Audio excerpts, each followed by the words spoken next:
मनसे अध्यक्ष राज ठाकरे यांनी निवडणुका न लढण्याचा निर्णय जाहीर केला।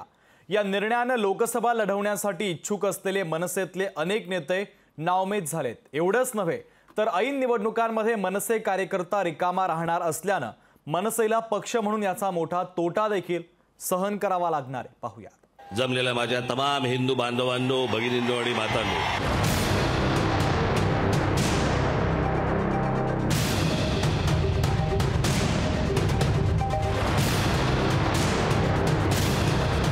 सर्व महाराष्ट्र सैनिकांना मला फक्त एकच सांगायचं आहे, विधानसभेच्या तयारीला लागा, जोरात विधानसभेच्या तयारीला लागा, पुढच्या गोष्टी पुढे। मनसे अध्यक्ष राज ठाकरे यांनी शिवतीर्थावरून विधानसभेच्या कामाला लागण्याचे मनसैनिकांना आदेश दिले, पण हे आदेश देताना त्यांनी लोकसभा न लढवण्याचा निर्णय जाहीर केला आहे। राज ठाकरेंचा हा निर्णय मनसेला मारक असल्याची चर्चा आता सुरू झाली आहे। लोकसभा निवडणुकीकडे मनसेने प्रॅक्टिस मॅच म्हणून पाहणं गरजेचं होतं। पक्ष संघटना सतत कार्यान्वित ठेवण्यासाठी कार्यकर्त्यांच्या हाताला काम द्यावं लागतं। पक्ष संघटना सक्षम ठेवण्यासाठी निवडणुका लढण्याची गरज असते।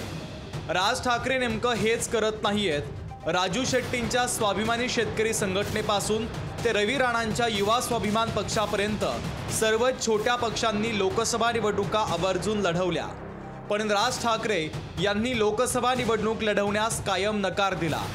राज ठाकरेंच्या या निर्णयानं मनसैनिक निराश झाल्याचा आरोप विरोधक करतात। आज दुर्दैवाने म्हणावं लागेल की अजून एक मराठी नेता हा भारतीय जनता पार्टीच्या फासामध्ये अडकलं गेलं आणि जी परिस्थिती ही बाकी महायुतीतले जे घटक पक्षाची झालेली आहे तीच दुर्दैवाने मनसेची होईल का, हा संभ्रम हा तमाम कार्यकर्त्यांमध्ये निर्माण झालेला आहे। लोकसभा निवडणूक सुरू असताना महाराष्ट्र नवनिर्माण सेनेच्या कार्यकर्त्यांच्या हातात कोणताही कार्यक्रम नाहीये।